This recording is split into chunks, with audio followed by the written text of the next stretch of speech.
think about it really in terms of differentiated value to your consumers. So if you're a company, you're trying to create some value for someone upstream. If the thing that you're building is creating differentiated value for that upstream piece, you should think about building it, because you're probably the only one that can, or you know that ecosystem, you know the market, you have some specialized function.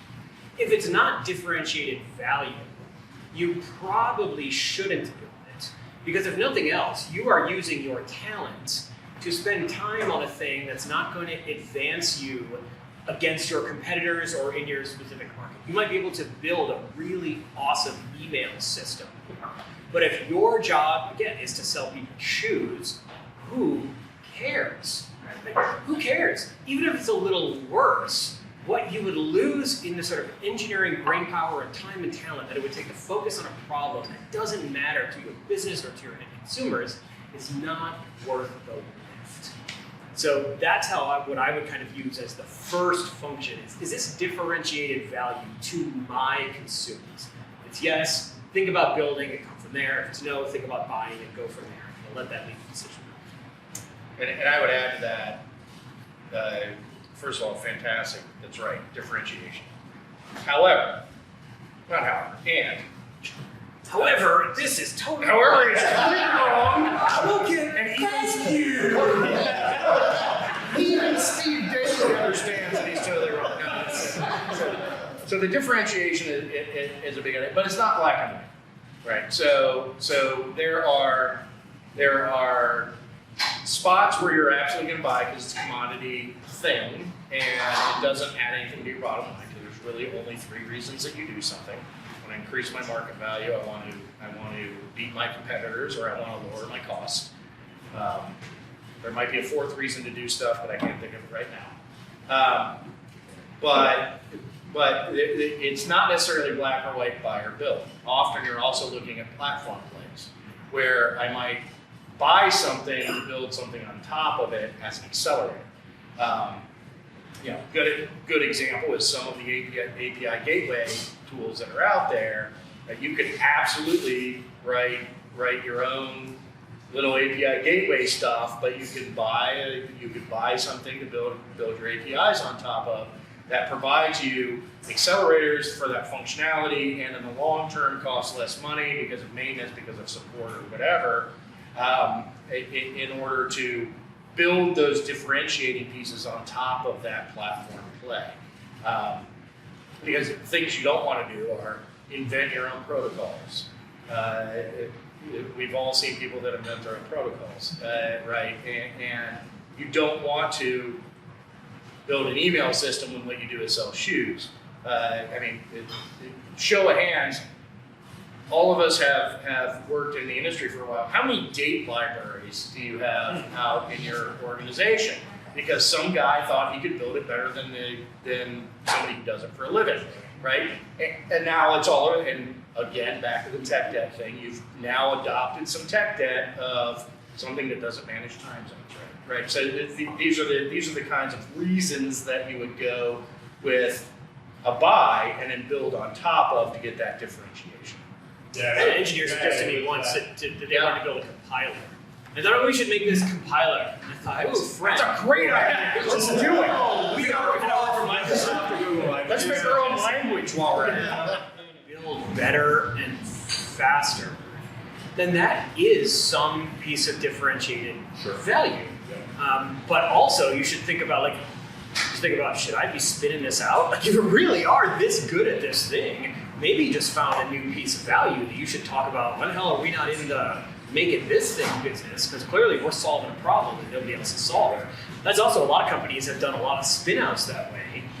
Big banks have made like automation systems and realized nothing else could solve this. We solved our own thing. We could probably solve somebody else's thing. Let's spin this thing out. Absolutely. And the maintenance factor is the other side, right? Yeah. So when you buy, you typically have a lower maintenance cost, even if you're paying somebody else to maintain it. But again, within an organization, you have a whiz-bang idea. You're not going to start by building an HTTP server. You're going to start by building something on top of that HTTP server to provide. And there's time for that. Yeah. It's your differentiator. It's what your key value. maybe that's worth the investment to get there if there isn't that long last, if we want some time to market. But for everything else, that just made it quick and easy. Well, kind of know what shark's closest to the boat. So you've got to solve a problem right now. If that's the closest shark, then just solve it right now. However you can solve it right now. Time's the one thing you never get back. You can make the money back.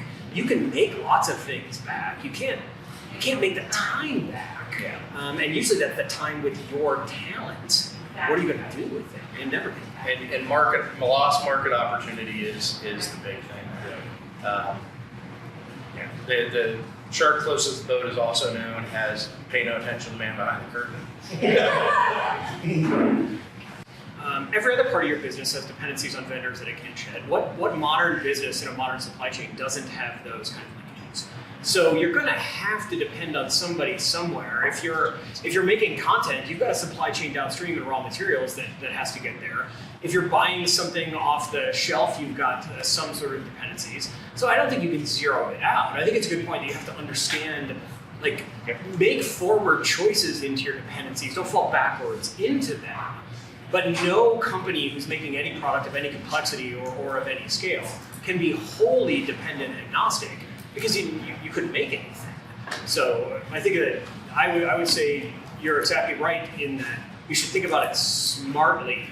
Don't accidentally fall into a trap that you realize, oh crap, all of my stuff is made by them and they're going to raise my prices by 45%, or they're not going to be here. But don't get into that accidentally. Make your forward partnerships with your strategic vendors, just like you would anywhere else. Right, and to add to that, one of the things to consider is, so no matter what happens, there's vendor lock-in. It's turtles all the way down, right? You're going to eventually hit something where you've got some dependency on a vendor. If you can find components that are portable, so that I can pick something up from a vendor and move it to another vendor, so avoiding proprietary and very specialized components can help with that problem, because at some point I might have to pick up and go. So I work for NetJets, we fly planes, we're on AWS. If at some point AWS starts to fly planes, which they might do, they're already doing it, right? Then I might have to think about exiting from AWS. And as long as I've been very deliberate and intentional about the services that I'm using from AWS, and I have a plan to get from A to B, then the vendor lock-in is a little bit less. It's still painful, right? You never want to have to do that, but the switching cost then goes down. And then to your second point, you're absolutely right. So in my last company, it was a startup. We built a bunch of stuff simply because we couldn't make a margin if we sold the software and relicensed the things that we needed to relicense in order to deliver. So there were choices that we made to buy stuff that I would have considered, or build stuff that would have been commodity otherwise, because of where it moved my margin.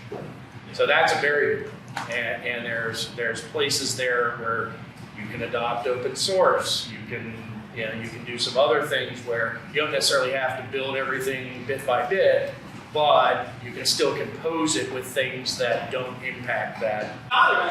So you ever heard that saying, like, don't have such an open mind that your brain falls out?